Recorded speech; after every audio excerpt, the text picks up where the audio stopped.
So welcome to brand new subject. ठीक है। आज से हम ज्योग्राफी स्टार्ट करेंगे। ठीक है।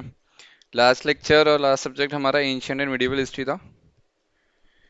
ठीक है, वो हमने क्लोज कर लिया है। So ancient medieval history till the invasion, invasion भी नहीं but yes, decline of Mughals तक हमने पढ़ा था।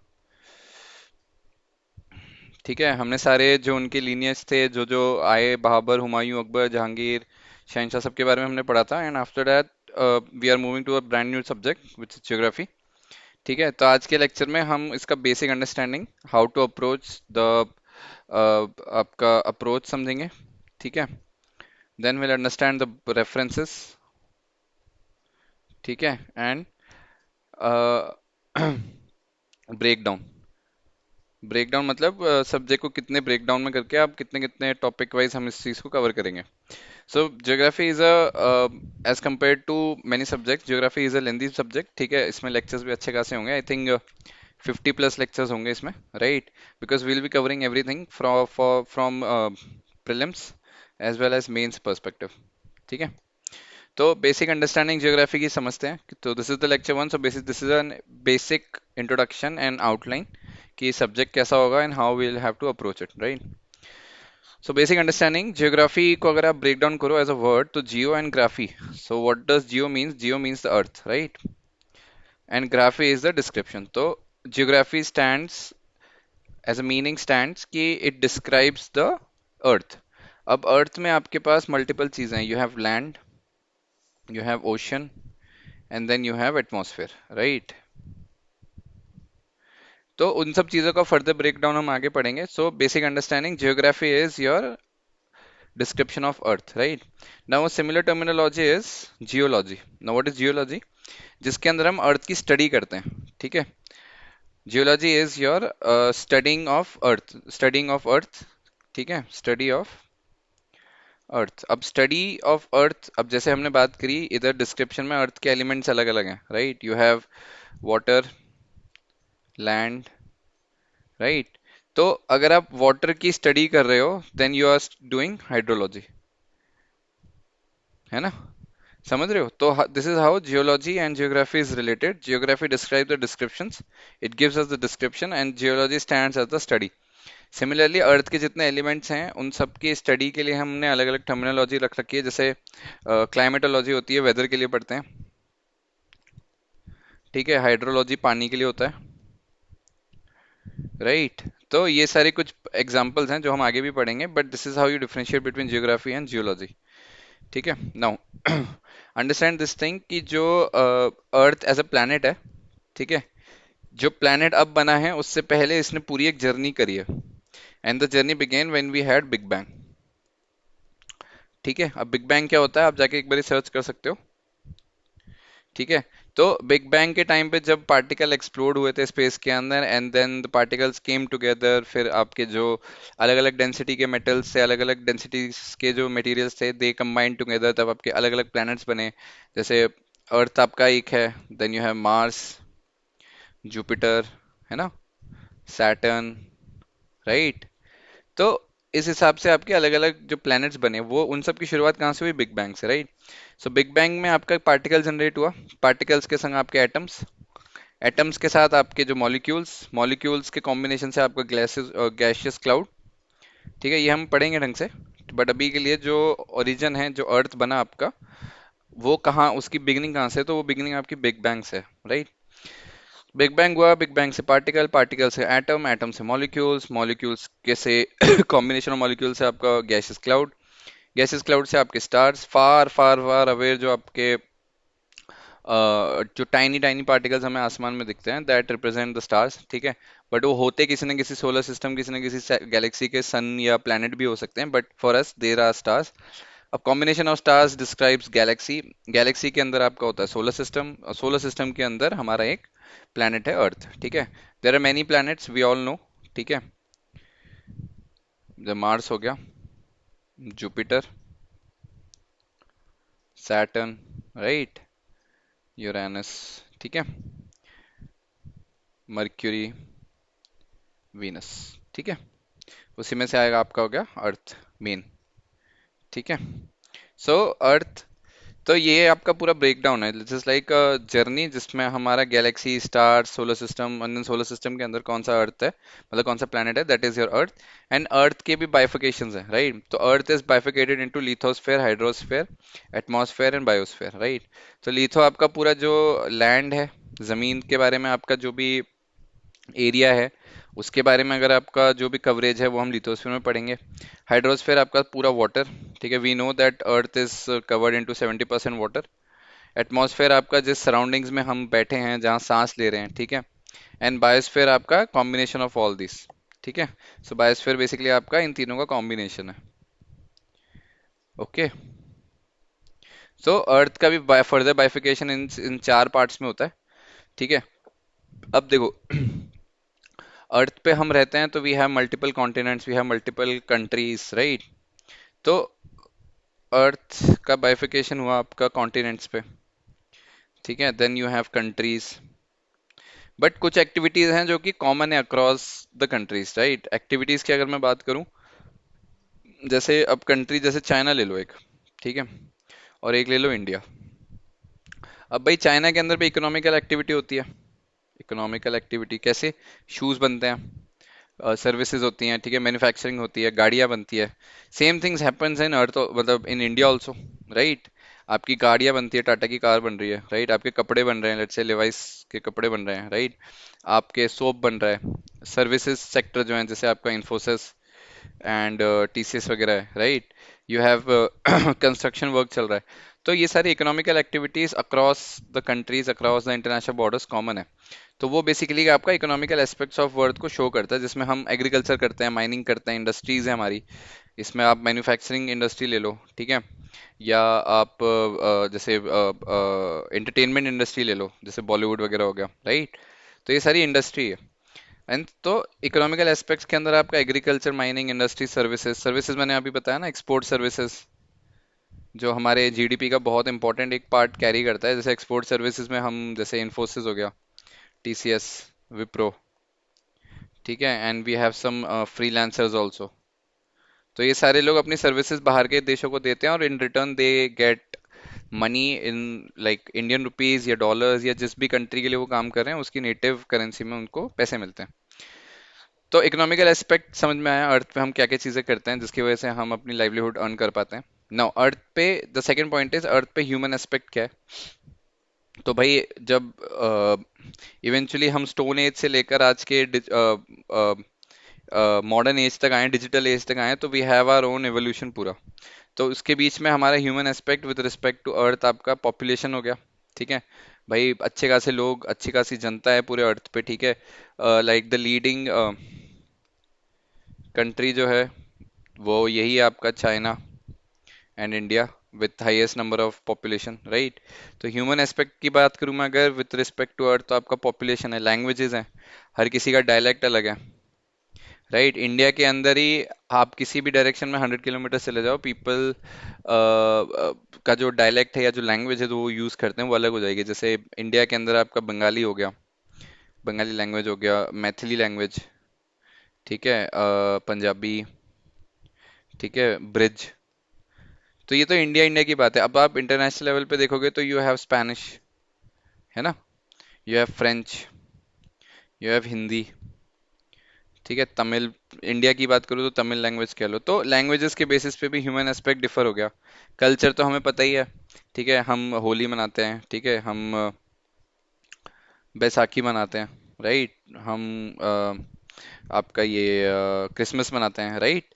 तो अलग अलग कल्चर, अलग अलग कंट्रीज के अलग अलग कल्चर्स हैं which they all celebrate. And then we have different different settlements. कुछ लोग, कुछ जो ह्यूमन पॉपुलेशन है, कुछ पहाड़ों में रह रही है, राइट, माउंटेन्स में। कुछ लोग बीच के पास रह रहे हैं, राइट? कुछ लोग नॉर्मल, जैसे गंगेटिक प्लेन्स हैं, जो हमारा नॉर्दर्न प्लेन है पूरा, वहाँ पे गंगेटिक प्लेन्स है, वहाँ पे सेटल हुए हैं, जहाँ पे ज़्यादा ना पहाड़ है ना कुछ है। तो ह्यूमन एस्पेक्ट अर्थ के टर्म्स में भी हम देख सकते हैं कि population, languages, culture, settlement. And the third aspect is environmental aspect, कि भाई इकोसिस्टम क्या है, pollution, global warming, sustainable development. ये सारी चीज़ें भी हमारी अर्थ से रिलेटेड ही हैं, क्योंकि अभी आप देखो सस्टेनेबल डेवलपमेंट में it has become very mandatory कि भाई जो पेट्रोलियम के प्रोडक्ट्स हैं वो हाईली जो कार्बन एमिशन है उनका ज़्यादा है, राइट। तो सस्टेनेबल डेवलपमेंट में क्या हो रहा है कि कार्बन एमिशन ज़्यादा है तो भाई ग्लोबल वार्मिंग बढ़ रही है, ठीक है। People are facing air pollution more, ठीक है। डीजल पेट्रोल की गाड़ियों से जो धुआं निकलता है उसमें कार्बन एमिशन ज़्यादा होता है। कार्बन एमिशन ज़्यादा है तो आपकी ग्लोबल वार्मिंग ज़्यादा होगी। ग्लोबल वार्मिंग ज़्यादा है तो उसका इम्पैक्ट हर चीज़ पे आएगा, उस पर क्लाइमेट कंट्रोल पे इम्पैक्ट होगा, ठीक है। आपका एग्रीकल्चरल इम्पैक्ट होगा। All those things will get impacted. तो अब उस चीज़ को कंट्रोल करने के लिए we have this fund of sustainable development. Sustainable development क्या है कि भाई डेवलपमेंट हो but not at the cost of environment और इकोसिस्टम, राइट। तो अब आप देख रहे हो कि भाई people prefer to have EV vehicles, right, pollution नहीं हो रहा, सीएनजी, ठीक है। All those things are like part of sustainable development हो रही है, जिसमें हमारे जो ग्लोबल लेवल पे 2 डिग्री के हिसाब से टेम्परेचर बढ़ रहा है, that should be reduced, right, and people should be having a good quality air environment to breathe, right. No, अब लिथोस्फीयर की स्टडी करने के लिए जो हम सब्जेक्ट होता है वो जियोमॉर्फोलॉजी होता है, जमीन के बारे में, this is land specifically. Atmosphere की स्टडी करते हैं तो हम उसे क्लाइमेटोलॉजी बोलते हैं, जिसके अंदर आपका वेदर आ गया, क्लाइमेट आ गया, ऑल दोस थिंग्स। हाइड्रोलॉजी आपका पानी से रिलेटेड है, that is part of your oceanography. And biosphere आपका बायोजियोग्राफी का पार्ट है, जिसके अंदर हम कॉम्बिनेशन देखते हैं, जिसके अंदर आप ये देखते हो कि किस एनवायरनमेंट में लोग ज़्यादा रहते हैं या फ्लोरा फौना ज़्यादा ग्रो कर रहा है, ऑल दोस थिंग्स, राइट। तो ये पार्ट है अर्थ का। एंड इस पार्ट ऑफ अर्थ को स्टडी करने के लिए जो टर्मिनोलॉजी है वो ये है, ओके। तो ये कुछ बेसिक्स नहीं पता होना चाहिए, बट हम जब आगे प्रोसीड करेंगे तो we have in depth about we have will have the understanding in depth about all these things, right.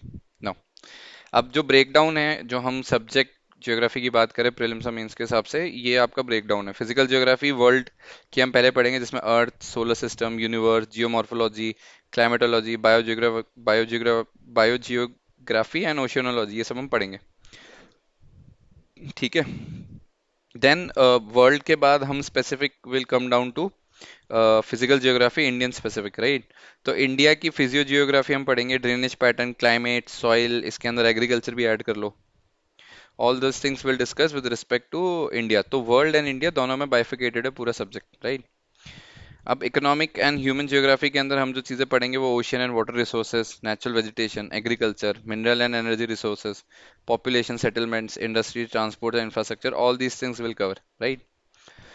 तो ये आपका सब्जेक्ट का टॉपिक वाइज ब्रेकडाउन है, right. Now the reference books. तो 11वीं क्लास की जियो की पार्ट 1 ले लेना, एनसीईआरटी, ठीक है। एंड 11th क्लास की जियो की पार्ट 2 भी ले लेना, NCERT, and same goes for 12th class also. ये तो बेसिकली आपका एनसीईआरटी रेफरेंस हो गया। इसके अलावा there is a book GC Leong, अच्छी बुक है। उसके अंदर हम चैप्टर वाइज बाइफिकेट कर सकते हैं कि जियोमॉर्फोलॉजी आपका चैप्टर 1 से 4 है, क्लाइमेटोलॉजी एंड ओशियोनोलॉजी आपका 12, 14, 25 है, और कोरिलेशंस जो के जो टॉपिक्स हैं वो 15 से 25 तक हैं।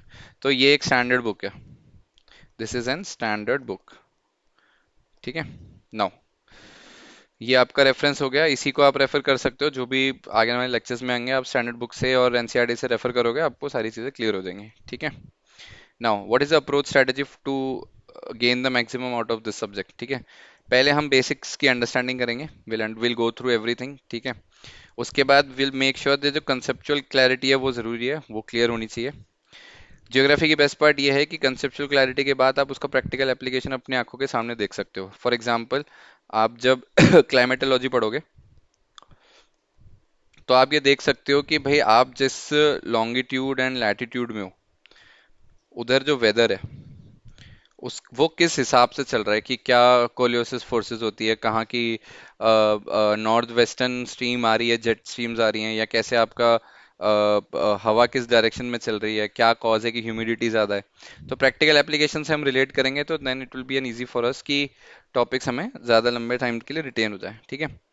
नाउ, प्रैक्टिकल एप्लीकेशन के साथ साथ फैक्ट्स एंड इन्फॉर्मेशन हम थोड़ा रिटेन करने की कोशिश करेंगे। फॉर एग्जांपल, अगर मैं अर्थ की बात करूं तो the earth is tilted in a certain, मतलब एट अ सर्टेन एंगल, तो वो एक्सेस ऑफ टिल्ट कह सकते हो। तो ये बेसिक अंडरस्टैंडिंग है कि कुछ फैक्ट्स एंड इन्फॉर्मेशन पता होनी चाहिए, कि जैसे 66.12 डिग्री आपका टिल्ट हो रखा है, ठीक है। इसके अलावा फैक्ट्स एंड इन्फॉर्मेशन के साथ साथ आप डायग्राम्स एंड मैप्स पे फोकस करो, बिकॉज आने वाले के लेक्चर में हम इंडियन फिजिकल जो मैप होता है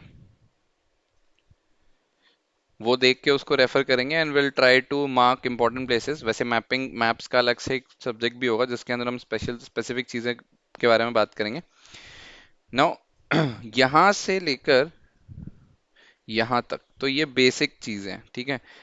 ये तो आपका मतलब स्टैटिक पार्ट हो गया, ठीक है। नाउ इंपॉर्टेंट थिंग इज कि ये जितना भी आप पढ़ रहे हो इसको आपको करंट अफेयर्स के साथ, दिस इज कनेक्ट विद कर सी इज करंट अफेयर्स। तो ये जितना भी पढ़ा इसको आपको अपने कोई भी करंट अफेयर्स की, अगर आपने मैगजीन उठा रखी है, बुक उठा रखी है, उसके संग आप डाल के उसको कोरिलेट कर सकते हो, ठीक है। तो सीए के संग करंट अफेयर्स के संग अगर कनेक्ट करा और चीज़ें क्लियर हो गई then well and good. Otherwise जो भी सीए के अंदर आया है, करंट अफेयर्स में आया, उसका बेसिक जानो, उसकी कॉन्सेप्चुअल क्लैरिटी लो, उसका प्रैक्टिकल एप्लीकेशन देखो, फैक्ट्स एंड इन्फॉर्मेशन गैदर करो एंड डायग्राम्स एंड मैप्स का यूज करो। तो साइकिल ऐसी है पूरी, ठीक है। So this needs to be followed thoroughly, ठीक है। No will start with the basic physical geography, world से स्टार्ट करें and the very first topic is earth, solar system and universe, ठीक है। तो अभी तक की कहानी तो स्टैटिक है, इंट्रोडक्शन है, रेफरेंसेस क्या है, अप्रोच क्या है, all those things are very basic points, ठीक है। Now will start with physical geography of the world and the very first topic is earth, solar system and universe, right. तो geography as a जो terminology है जो जिसने coin करी वो थी इरास्टोथीन्स, ERASTOTHENES, ठीक है, Eratosthenes. He was Greek and he was the first person who coined geography term and he is considered to be the father of geography, ठीक है, Eratosthenes. Let me just highlight, ठीक है। अब फंडा क्या है, हिस्टोरिकल चीजें, हिस्ट्री की चीजें भी देख लें हम तो 15 सेंचुरी तक जो सोलर सिस्टम था उसको माना जाता था कि it is a geocentric system, ठीक है। बट 1543 के अंदर कोपेरनिकस ने सजेस्ट करा है कि the whole solar system and earth is a heliocentric system. Now both the terminologies are important, terms important है, बट मतलब क्या है, ठीक है। तो जियोसेंट्रिक सिस्टम जो होता है उसमें ये माना जाता है कि earth is at the centre of the, मतलब earth is at the centre and sun moon everything every other planet revolves around it, ठीक है। ये पहले मिसकंसेप्शन था बट जब इसने दिया, कोपेरनिकस ने दिया 80 1543 में, he suggested that the whole solar system and every planet and everything in the space is your heliocentric.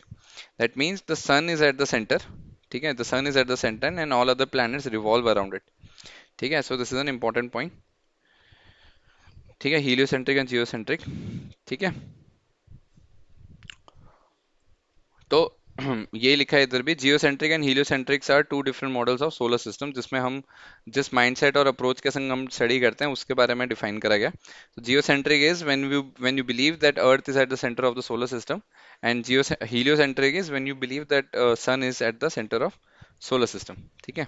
Now इसके अलावा Newton suggested that earth shape is not perfect square but flat at the bottom और at pole and the reason for the bulging, मतलब कि ऐसे होता है ना, जैसे देखो एक तो ये गोल हो गया, इसके साथ साथ एक ऐसे होता है बल्जिंग के साथ आपका नीचे से थोड़ा फ्लैट बॉटम और फिर ऊपर, मतलब समझ रहे हो, इधर से ये जो पोल्स हैं इसको थोड़ा फ्लैट हेड बना सकते हो, ऐसे और यू, ठीक है। तो ये वाला जो रीजन है ये आइंस्टीन न्यूटन ने सजेस्ट करा था कि the earth shape is not perfect but flat at the top and bottom, ठीक है। और उसका रीजन ये है कि बल्जिंग होती है because at the speed the rotation of the earth happens. तो बल्जिंग में क्या होता है, अगर ये नॉर्मल स्पेयर है, अगर आप इसको रोटेट करोगे ना, जैसे अगर आपने क्रिकेट बॉल या फुटबॉल भी देखी होगी, तो ये अगर आप इसको रोटेट करा रहे हो तो all of a sudden it becomes a bit elongated, ठीक है। तो मतलब ऊपर से वो फ्लैट हो जाती है एंड साइड से बल्ज होना स्टार्ट हो जाता है, ठीक है। That is the concept, that was the concept given by Newton, ठीक है। अब इसके साथ साथ उसके कॉन्सेप्ट के साथ साथ जो एविडेंसेस सामने आए कि that the earth is round is your circum navigation, ठीक है। कि एक बारी चेक कर लोगे तो ज़्यादा बड़ी चीज़ें नहीं है, कि how can you confirm that earth is round. एक होता है सर्कुलर हॉरिजन, एक शिप विजिबिलिटी। शिप विजिबिलिटी बड़ा सही है, जैसे अगर हमें पता है कि अर्थ इज राउंड, राइट, तो आई शो यू, वेट। तो अगर ये अर्थ है, राइट, अब जो शिप होते हैं ना उनके आगे एक मस्क होता है ऐसे लंबा सा, और जो होराइजन पे बंदा बैठा होता है ना, लेट्स से अगर आप बैठे हो इधर, ठीक है, और आपकी विजिबिलिटी इस तरफ है, तो आपको कभी भी, क्योंकि अर्थ इज राउंड, तो आपको कभी भी शिप पूरा नहीं दिखेगा, आपको पहले उसका मस्क दिखेगा जो एक बड़ा सा डंडा होता है उसके डॉक पे लगा होता है, राइट। मैं इसको बना के दिखा देता हूँ। So if this is earth and this is a ship, right. तो उसका जो झंडा है वो ये रहा, ठीक है। एक पोजीशन है इसकी ये,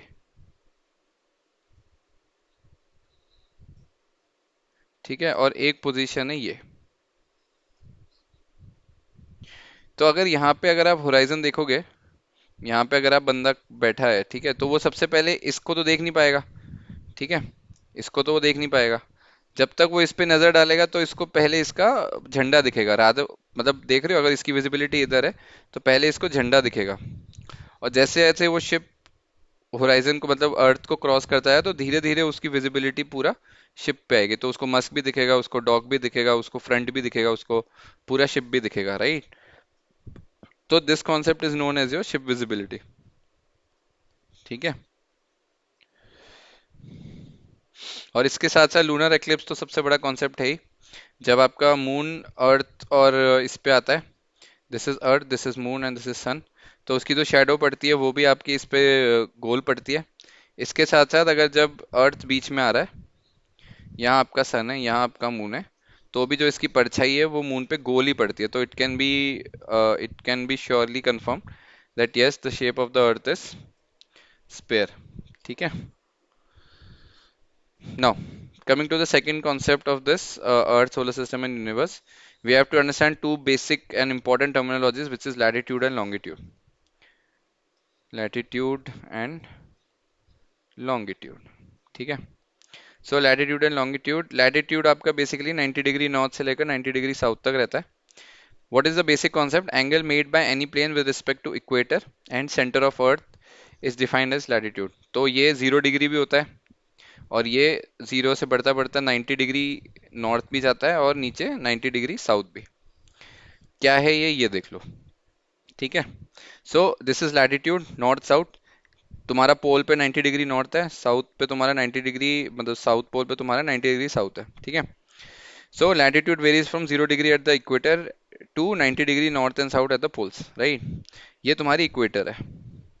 अब इक्वेटर के साथ तुम जो वर्टिकल ये वाली लाइन है ना, ये देखो प्लेन के साथ जो तुम बना रहे हो horizontal, this represent your latitude, ठीक है। अब तुम देखो, लैटिट्यूड के संग हम बनाते हैं, अगर इक्वेटर के ऊपर है तो वो नॉर्थ में होगा। So it could be 10 degree north, 30 degree north, 40 degree north till 90 degree. Same goes for the places which are below equator. इसके नीचे तुम्हारा साउथ से माना जाएगा कि भाई 10 डिग्री साउथ, 15 डिग्री साउथ, ठीक है, 50 degree south, all those things. तो these are like horizontal to the equator, ठीक है। तो line of the latitude is called parallels, ठीक है। ये वाली जो लाइन है, इनको पैरेलल्स कहा जाता है, और ये पूरे अर्थ को कवर करती हैं, ठीक है। Length of the parallels decreases towards the pole but they have constant distance between them, ठीक है। ये देख सकते हो, ये जो डिस्टेंस है ना, ये वाला, ये कांस्टेंट है। बट अगर तुम इनकी विड्थ देखोगे ना सर्कल्स की, ये देखो छोटी होती जा रही है, right, towards the poles. So length of the parallel decreases towards the pole, but they have constant distance between them. So this is your latitude. Latitude, longitude तुम्हारा basically time और date वगैरह के लिए use होता है, वो हम application आगे देखेंगे, ठीक है। Now the second important terminology is longitude. Now what is longitude? It varies from 180 degree west to 180 degree east, ठीक है। ये देखो, अभी हम इस पे कहाँ थे? इस पे थे, वर्टिकल एक्सिस पे। ये था इसका लैटिट्यूड का north, 90 degree north and 90 degree south. अब जब हम इसको हॉरिजॉन्टल कैलकुलेट करेंगे, so this will be 180 degree west and 180 degree east, ठीक है। ये जो बीच में से लाइन जा रही है, this is your mean, medium, Greenwich mean time की लाइन है, ठीक है। इसको आगे देखो, तो जो मेरिडियन ऑफ लॉन्गिट्यूड है, इसको प्राइम मेरिडियन भी कहा जाता है। ये बेसिकली लंदन के थ्रू पार होती है।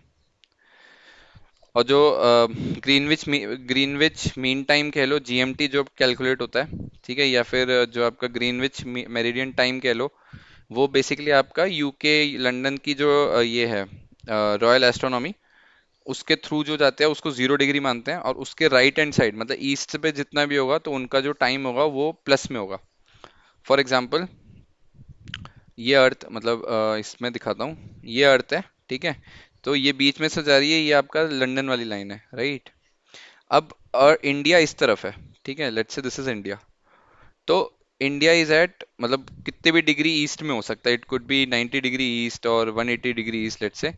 तो जो टाइम डिफरेंस है वो इंडिया का हमेशा लंदन से 5.5, मतलब इन practical India is 5.5 hours ahead, क्योंकि जो अर्थ की रोटेशन है वो आपकी ईस्ट टू वेस्ट जाती है, ठीक है। ईस्टर्न साइड जो होता है वो सबसे पहले आपका वहां पे दिन चेंज होता है। दैट्स वाई जो जापान है, जापान को कहा जाता है कि it's a country of rising sun, क्योंकि सबसे पहला दिन वहीं होता है, ठीक है। वैसे पेपिया गुना भी है, वो बात हम बाद में करेंगे, ठीक है।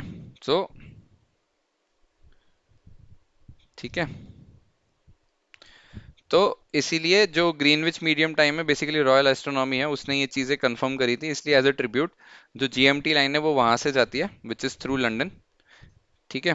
और उसके ईस्टर्न साइड पे आपका जो टाइम है वो प्लस में रहेगा, मतलब अगर वहां पे लंदन में दोपहर के 12 बज रहे हैं, तो यहाँ पे इंडिया में शाम के 5:30 हो रहे होंगे, ठीक है। और लंदन के जो वेस्ट साइड है, तो वहां पे लंदन के कंपैरिजन में टाइम बहुत कम होगा। फॉर एग्जांपल, अगर लंदन में दोपहर के 12 बजे हैं, तो इट इज पॉसिबल कि कनाडा में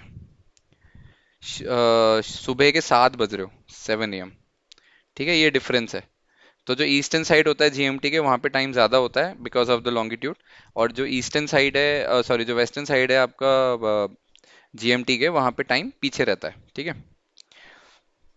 जो Greenwich meridian as a tribute to royal astronomy laboratory, जो लॉन्गिट्यूड है आपका, ठीक है, it is semi circle in nature, ये देखा ही हमने, ऐसे ऐसे आपका जा रहा है, ठीक है।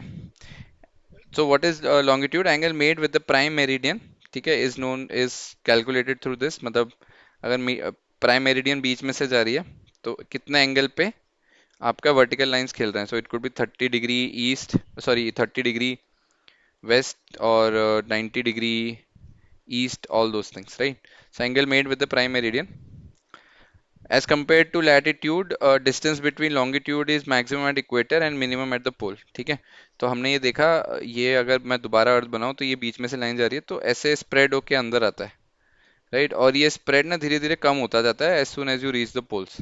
सो यही चीज इधर मेंशन है, unlike latitude distance between longitude is maximum at equator and minimum at pole, ठीक है। Length of the longitude is same and line of longitude is called meridian, वही आपका जीएमटी में ग्रीनविच मेरिडियन टाइम, तो GMT से जो M है वो आपका मेरिडियन मान लो, जो कि ग्रीनविच से जाता है, विच इज इन यूके, ठीक है। So this is all about the lecture 1 as an introductory introduction to geography, ठीक है। नेक्स्ट लेक्चर में हम लॉन्गिट्यूड लैटिट्यूड को कंटिन्यू करेंगे, will also understand the rotation of earth, revolution of earth, and will start with the basic concept of seasons, की season कैसे change होता है। You have autumns, you have summers, right, you have winters, all those things, right. So this will start from the next lecture. This is all for today. Thank you for watching. Keep working, keep studying, keep working hard, and I'll see you in the next one. Bye bye, take care.